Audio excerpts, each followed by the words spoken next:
Chapitre 5.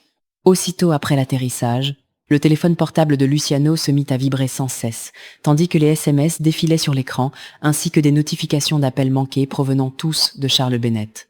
Connaissant le flegme tout britannique de son avocat, Luciano en déduisit que celui-ci avait quelque chose d'important à lui dire et s'éloigna de quelques pas dans le hall de l'aérogare privé pour l'appeler. « J'ai une très mauvaise nouvelle à vous annoncer, Luciano », commença Charles avec une hâte inhabituelle. « Sophie Barber n'est pas la mère de votre fils. » S'immobilisant, Luciano fit signe à ses gardes du corps de se taire. Le son était déjà suffisamment brouillé, bon sang. « C'est impossible, voyons », répliqua-t-il en serrant l'appareil contre son oreille. « N'ayant pas encore rassemblé tous les détails, je ne vous retarderai pas avec de simples hypothèses, mais je suis déjà en mesure d'affirmer que la mère de Nicolo avait une jumelle. Je dis « avait », car la mère en question est décédée il y a 2 mois, accidentellement renversée par une voiture, expliqua rapidement l'avocat. « Si je vous comprends bien », répliqua Luciano en fronçant les sourcils. « Sophie Barber est, au mieux, la tante de votre fils, et une redoutable intrigante, pour ne pas dire une vulgaire arnaqueuse, résuma Charles. Des investigateurs de haut vol sont sur l'affaire en ce moment même et j'espère pouvoir vous communiquer tous les détails d'ici à ce soir au plus tard. Vous êtes certain de ce que vous avancez ?» Tout en parlant, Luciano regardait Sophie écarter doucement la main de son fils qui serrait sa natte couleur de blé entre ses petits doigts. Elle ne serait pas la mère de Nicold ? Incroyable. Lui, qui d'ordinaire était si prompt à s'adapter au changement, avait du mal à assimiler cette stupéfiante révélation. Je peux vous certifier que ce n'est pas Sophie Barber qui a porté et mis votre enfant au monde. Je connais maintenant le vrai nom de sa mère biologique pour l'avoir vu sur le certificat de décès. Il s'agit d'une certaine Julie Marshall. La situation est particulièrement compliquée parce que, dès le début de vos transactions avec celle-ci, la véritable mère de votre fils s'est servie de l'identité de Sophie Barber, sa jumelle présumée. Et pourquoi ? Dans quel but ? Croyez-vous qu'il s'agisse d'un coup monté depuis le début ? Comment le savoir ? Maintenant que l'une des deux est décédée, nous ne connaîtrons sans doute jamais l'entière vérité, fit remarquer Charles d'un ton cynique. Brusquement, la rage obscurcit l'esprit de Luciano, tandis qu'il entrevoyait les éventuelles répercussions que ce nouveau rebondissement pourrait avoir sur son fils. La mère de son enfant l'avait trompé dès leur premier contact. Et maintenant, elle était morte. Et par conséquent intouchable. Lui-même restant donc le seul parent vivant de Nicolo. Sur le plan juridique, une tante ne pourrait rivaliser avec lui, le géniteur de l'enfant. Et naturellement, Sophie n'avait rien dit. Elle avait trop à gagner en se faisant passer pour la mère de Nicolo. Une fois installé à l'arrière de la limousine, Luciano regarda son fils se blottir dans les bras de l'usurpatrice, puis protester bruyamment quand elle l'assit dans son siège. Un froid glacial le parcourut alors. Il était enfin père, mais il avait déjà failli à son rôle. Il n'avait pas réussi à protéger son fils, le laissant s'attacher à une créature fourbe et hypocrite. Et maintenant, il ne pourrait pas empêcher l'enfant de souffrir lorsque celle-ci disparaîtrait de son univers. Et qui avait forgé ce lien ? Sophie Barber, qui avait vite compris que ce serait sa meilleure arme. Aveuglé par la rage, Luciano serra les mâchoires en faisant mine de lire ses mails sur son smartphone. Cette femme était une menteuse, une arnaqueuse, une prostituée ayant une pierre à la place du cœur. Et, à l'instar de sa défunte jumelle, une seule chose l'attirait, la faisait vibrer. L'argent. Il n'y avait pas d'autre explication possible à ce comportement odieux. Elle aurait pu lui dire la vérité à n'importe quel moment, mais elle avait préféré mentir et mettre en place son perfide stratagème. Tandis que lui, inconscient de sa duplicité, avait réglé ses dettes ou les dettes de sa sœur et avait commis l'erreur de lui proposer un séjour en Sicile, dans un château, tous frais payés. À présent, il ne la désirait plus, décréta-t-il, fou de colère. Il ne voulait plus rien avoir à faire avec elle. Dire que c'était la 2e fois qu'il était ainsi trompé par une femme. Luciano réprima un frisson. Comment se faisait-il qu'il soit attiré par des créatures dépourvues de toute moralité, de tout scrupule ? Était-ce là un reliquat transmis par ses ancêtres ? Avait-il hérité d'une tare obscure, qui lui gâtait le sang et pervertissait ses choix ? Même si elle s'efforçait de ne pas tourner les yeux du côté de Luciano, Sophie avait compris qu'il avait reçu une mauvaise nouvelle. Quand il avait appelé quelqu'un avant de quitter l'aéroport, elle l'avait vu se raidir brusquement. S'agissait-il d'un problème en rapport avec ses affaires ou lié à sa vie personnelle ? En fait, elle ne savait pratiquement rien sur lui. Mais une chose était certaine. Depuis cet appel téléphonique, il affichait une rigidité totale. Et les ignorait, elle et Niki. Et, De façon ironique, l'enfant qui était jusque-là resté réfractaire à toute tentative d'approche de son père tendait maintenant la main vers lui. Hélas, Luciano manifestait une indifférence totale vis-à-vis du bébé. Un trait commun de plus entre le père et le fils, songea Sophie. Ni l'un ni l'autre ne supportait d'être ignoré. La limousine s'arrêtant soudain, elle tourna la tête vers la vitre et aperçut avec surprise plusieurs avions et hélicoptères garés les uns à côté des autres. « Où sommes-nous » demanda-t-elle. « Sur un terrain d'aviation privée. Je me sers d'un hélicoptère pour arriver jusque chez moi et en partir, » répondit Luciano sans la regarder. Sophie contempla les divers engins volants, stupéfaite. Alors qu'elle n'avait jamais vu d'hélicoptère de près, lui s'en servait comme d'autres auraient pris le bus ou le ferry. Cela illustrait bien le gouffre qui les séparait. Une fois à bord de l'appareil, Luciano ne lui adressa pas la parole, mais son mutisme ne la dérangea pas. Au contraire. Le silence lui permettrait de mieux profiter de cette nouvelle expérience. Sophie n'était pas au bout de ses surprises. En effet, après s'être élevée rapidement dans les airs, l'hélicoptère survola bientôt la mer. Où allait-il ? Elle avait pensé que Luciano possédait une maison en ville, ou plus à l'intérieur des terres, dans les montagnes. Mais, manifestement, il se dirigeait vers une autre île. Celle-ci apparut bientôt à l'horizon, grossissant à vue d'œil, pour former un patchwork aux teintes brunes et vertes contrastant avec les eaux turquoises. Éblouie par tant de beauté, Sophie distingua peu à peu des collines recouvertes de forêts, des oliveraies, puis une impressionnante bâtisse se dressant en bordure d'une longue plage. La majestueuse construction de pierre était surmontée de tours et de tourelles, comme un château. Mais quand l'hélicoptère perdit de l'altitude, avant d'atterrir sur une petite piste circulaire entourée de hauts murs, elle se rendit compte qu'il s'agissait d'un vrai château. « Comment s'appelle cet endroit ?» demanda Sophie, en sautant dans l'herbe. Elle se rapprocha de Luciano pour lui prendre Niki. « Le Castello del Drogo. L'île porte le même nom. Je le garde, » ajouta T, il en soulevant le bébé endormi dans ses bras pour l'appuyer contre son épaule.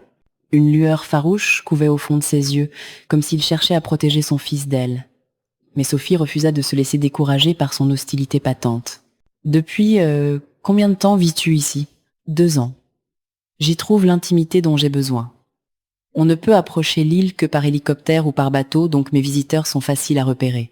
Je peux me promener sans craindre de voir un photographe surgir des fourrés, » acheva-t-il d'un ton neutre.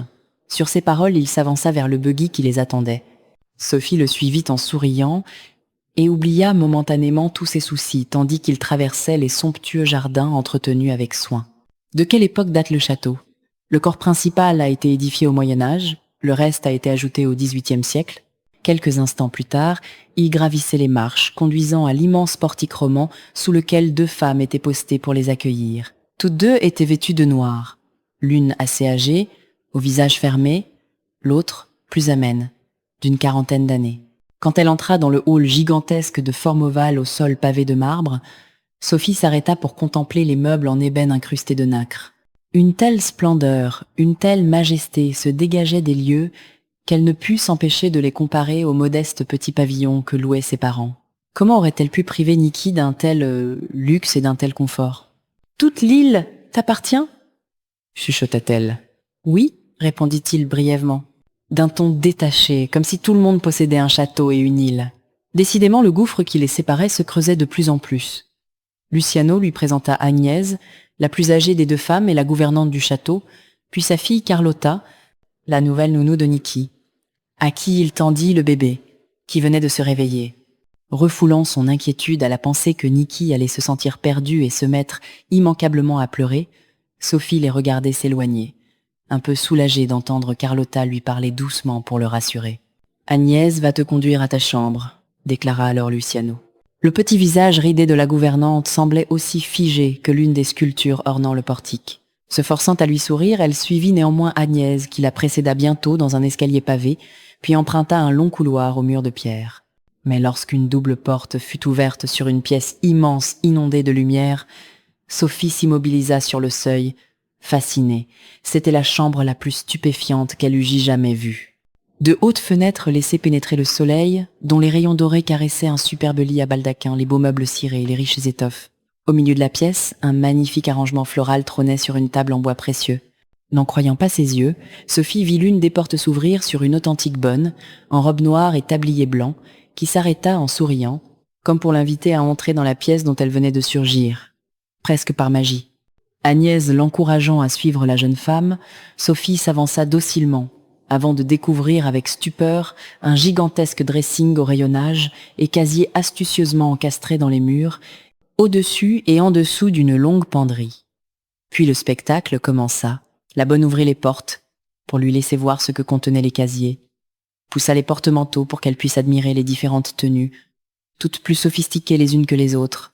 Ensuite, elle lui montra un assortiment incroyable de chaussures, tira des tiroirs où étaient rangés avec soin des ensembles de lingerie raffinée, avant de lui présenter la coiffeuse intégrée, où s'étalaient tous les produits de maquillage auxquels Sophie n'aurait jamais osé pouvoir toucher un jour, le tout se reflétant dans le miroir entouré d'un rang d'ampoules, comme dans une loge de théâtre.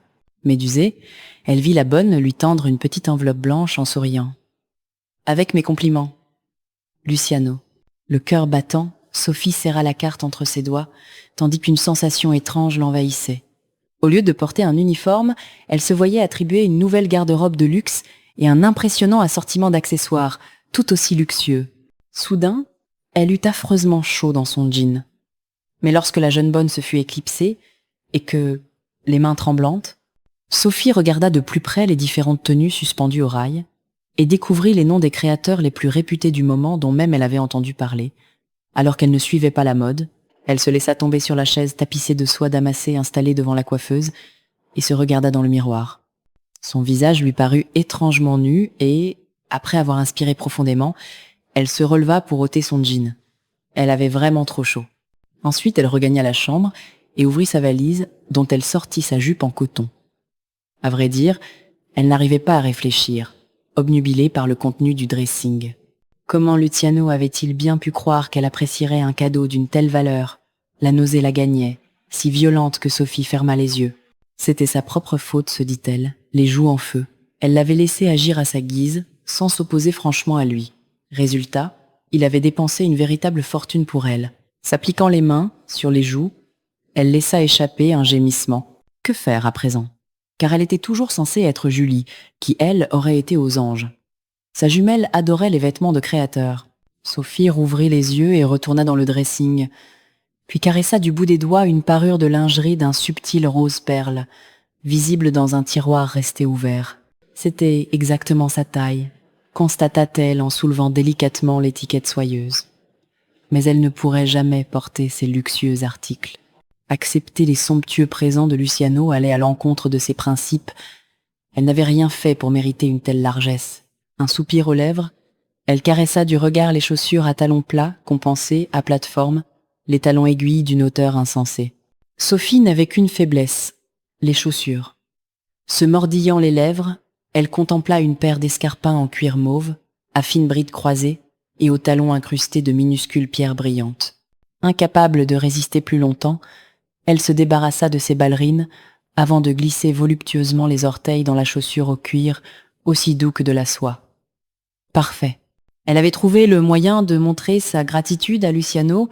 Elle accepterait cette sublime paire de chaussures, mais ne toucherait à rien d'autre. Tranquillisée, elle s'avança comme elle put vers la porte, longea le couloir en s'interdisant de se tenir au mur, puis descendit précautionneusement l'escalier. Au bas des marches, elle trouva Agnès qui l'attendait, le visage toujours aussi fermé. « Je cherche Luciano », dit Sophie en souriant. La gouvernante baissa les yeux sur les escarpins mauves d'un air nettement réprobateur. « Il est dans la bibliothèque ?» Après l'avoir remercié, Sophie s'avança prudemment dans la direction indiquée par Agnès. Sans doute celle-ci se faisait-elle de fausses idées sur sa relation avec son patron, à cause de la garde-robe.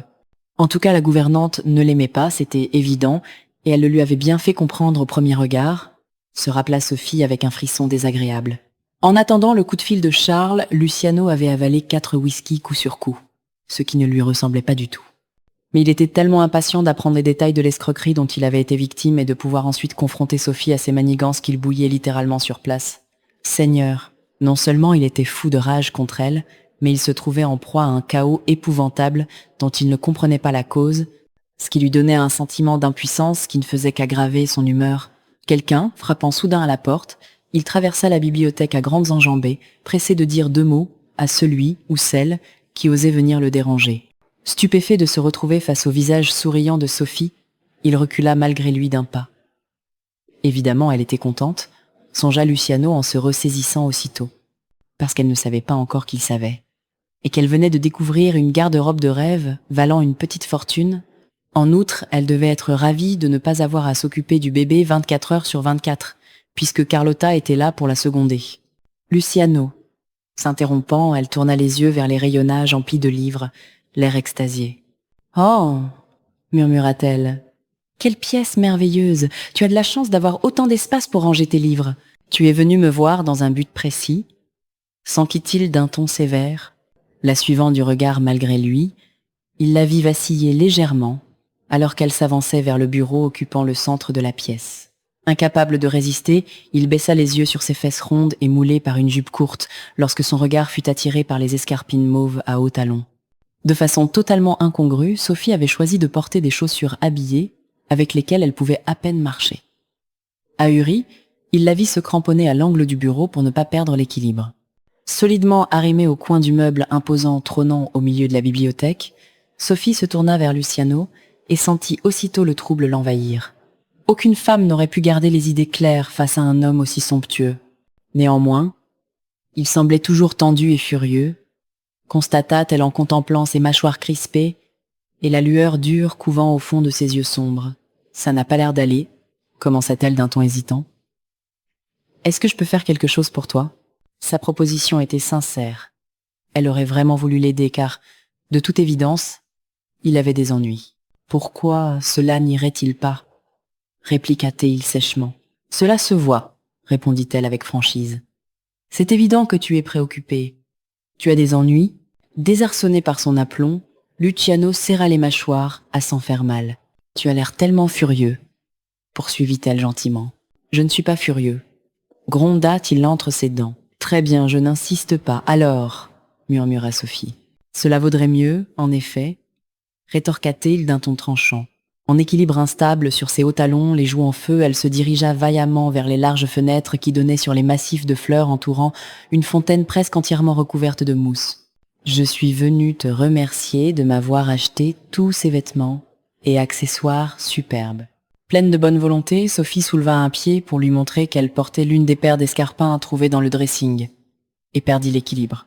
Renonçant à toute dignité, elle reposa rapidement le pied sur le sol en se raccrochant au dossier du fauteuil le plus proche. « Les chaussures sont fabuleuses. En fait, tout est fabuleux, mais, hormis ces escarpins, je ne peux pas accepter. »« Pourquoi pas ?» coupa Luciano d'un ton brutal. « Et regarde-moi, quand tu m'adresses la parole. » Choquée par ce qui ressemblait fort à un ordre, Sophie se retourna avec réticence. Elle préférait de loin lui parler sans le voir. De face, Luciano était il lui faisait trop d'effet. « Eh bien, je te suis extrêmement reconnaissante et je suis très touchée par ta générosité, mais je ne crois pas que je doive accepter des cadeaux aussi coûteux. Vraiment ?» l'interrompit-il de nouveau, cinglant. « Je suis quant à moi surpris que tu montres autant de scrupules alors que tu as souvent accepté des présents aussi coûteux offerts par des hommes qui... » « l'interrompit-elle à son tour en se mordillant la lèvre. « Peut être, mais cela ne veut pas dire que j'ai eu raison. Et, même si cela m'est arrivé, en effet, j'ai le droit de changer de comportement, non ? » « Mais oui, bien sûr, » répliqua-t-il avec une ironie mordante. « En fait, j'ai beaucoup changé depuis que je m'occupe de Niki, » se défendit Sophie en optant pour une autre tactique. « Grâce à lui, j'ai compris ce qui est vraiment important dans la vie. Quelques heures après sa naissance, tu avais déjà décidé de ce qui était le plus important pour toi, riposta-t-il. L'argent. »« Cela ne veut pas dire que je ne peux pas voir les choses autrement maintenant, » rétorqua Sophie, le menton haut. « J'ai vraiment changé, figure-toi. J'ai l'intention de tourner la page. » Un éclat farouche traversa les yeux de Luciano, tandis qu'il laissait échapper un rire bref et dur. « C'est sans doute ta conception de l'humour ?»« Non, je suis tout à fait sérieuse, » répliqua-t-elle d'une voix tendue. Sa sœur jumelle lui avait tellement répété ces mêmes paroles, sans jamais passer à l'acte. « Quand on veut changer de vie, il faut bien commencer par quelque chose. » Poursuivit-elle. « FT, puis pourquoi devrais-je accepter ces vêtements superbes, après tout ? Ne joue pas les naïves, s'il te plaît. »« Ah, je vois !» s'exclama Sophie en rougissant de plus belle. « C'est un cadeau intéressé, si je comprends bien. Eh bien, puisque je ne peux satisfaire tes attentes, je peux d'autant moins l'accepter. » « Tu mens, tu es même plus que prête à satisfaire mes attentes, répliqua Luciano en la toisant avec arrogance. Son regard au reflet fauve descendit sur son buste, la faisant trembler tout entière. Ses mamelons se dressèrent sous le t-shirt. Le désir s'était emparé d'elle. Je ne resterai ici que quelques semaines, et je ne suis venue que pour Nikki, affirma-t-elle résolument. Pas pour toi. À ces mots, Luciano ne put retenir un juron. Je m'efforce d'être sincère et honnête, afin d'éviter tout malentendu, ajouta-t-elle, l'air indigné. Il se rapprocha d'elle en lâchant un mot encore plus cru. Seigneur, que savait cette femme de l'honnêteté? Quand il s'arrêta devant elle, elle raidit les épaules et le dévisagea un instant en silence. Je n'aime pas ta façon de t'exprimer, lâcha-t-elle.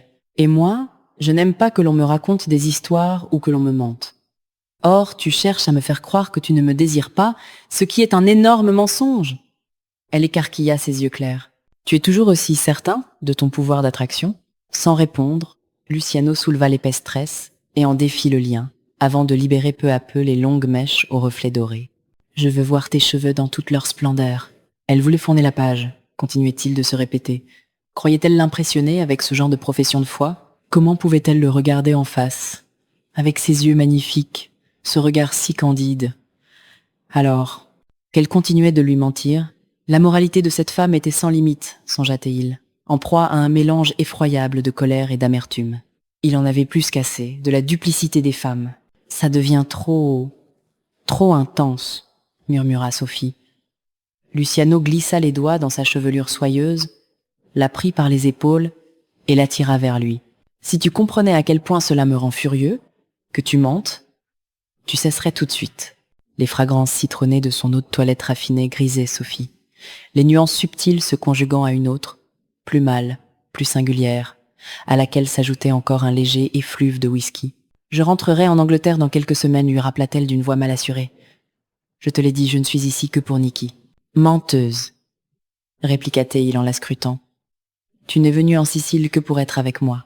Tu ne m'écoutes pas, Luciano, dit-elle en fronçant les sourcils. Pourquoi t'écouterais-je débiter des absurdités? Coupaté, il d'un ton brutal. Retenant son souffle, envahi par un trouble irrépressible, Sophie leva les yeux vers lui, et quand il pencha la tête puis l'enlaça d'un geste possessif, elle le laissa faire, envoûtée par son regard étincelant de désir brut. La bouche de Luciano se referma sur la sienne avec une avidité non dissimulée, lui arrachant une plainte qui mourut contre ses lèvres. Elle désirait qu'il l'embrasse, son corps réclamait les caresses de ses mains possessives. Plus Luciano approfondissait son baiser, et plus elle sombrait dans une délicieuse torpeur. Toutes ses inquiétudes avaient disparu. À présent, Sophie ne désirait et ne craignait plus qu'une seule chose, qu'il ne s'arrête jamais de l'embrasser. En vérité, elle avait toujours espéré ressentir ces sensations dans les bras d'un homme, songea-t-elle confusément. Se trouver emportée dans un maelstrom d'émotions semblables à celles qui la parcouraient maintenant. Mais jamais elle n'aurait imaginé les éprouver avec un homme comme Luciano. Il n'appartenait pas vraiment au monde réel. Et, en dépit de son manque d'expérience en la matière, Sophie n'était pas stupide. Pour lui, le sexe n'était qu'un jeu. Il comptait profiter d'elle, de son corps, sans se soucier de ce qu'elle pourrait ressentir. Pour jouer à ce jeu-là, il aurait fallu être comme lui, dur et sans cœur, alors qu'elle fondait déjà dans ses bras, corps et âme. « Tu me désires ?» murmura-t-il en écartant légèrement sa bouche de la sienne. Son souffle lui caressait les lèvres, la sensation de son corps musclé contre le sien la grisait. Elle adorait sentir la force exsuder de lui et se propager en elle. À travers leurs vêtements, elle le sentait brûler de désir pour elle. Traversée par un violent frisson, Sophie posa les mains sur les puissants pectoraux et le repoussa doucement. « Non, pas comme ça », murmura-t-elle. À vrai dire, elle dut faire un effort surhumain pour ne pas s'abandonner dans ses bras et lui offrir de nouveau sa bouche. Elle désirait Luciano. Il avait raison. Elle vibrait tout entière pour lui comme jamais elle n'avait vibré pour Steven. Se dégageant de son étreinte, elle recula et frissonna de nouveau.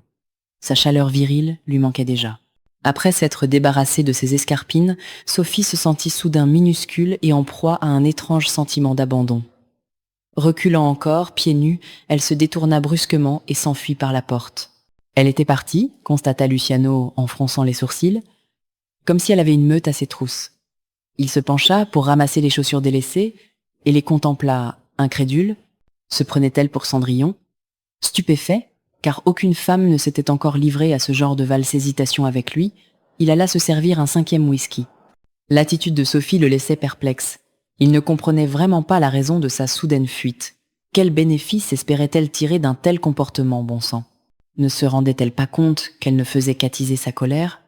Brusquement, il comprit, et se demanda pourquoi il n'avait pas saisi plus tôt sa stratégie. C'était pourtant élémentaire, elle en voulait davantage. Ce genre de femme avait un seul but dans la vie, obtenir de l'argent. Encore et encore, toujours plus. Et, sachant qu'il avait de quoi satisfaire son insatiable cupidité, elle ou sa jumelle, de toute façon, elles étaient de connivence, avaient jeté son dévolu sur lui. Luciano se passa une main rageuse dans les cheveux. Eh bien, elle allait être déçue, car il ne satisferait pas sa convoitise. D'autant qu'elle lui avait menti, recourant à une sordide mise en scène, et se servant d'un innocent, son fils, comme s'il s'agissait d'une marchandise à céder au plus offrant.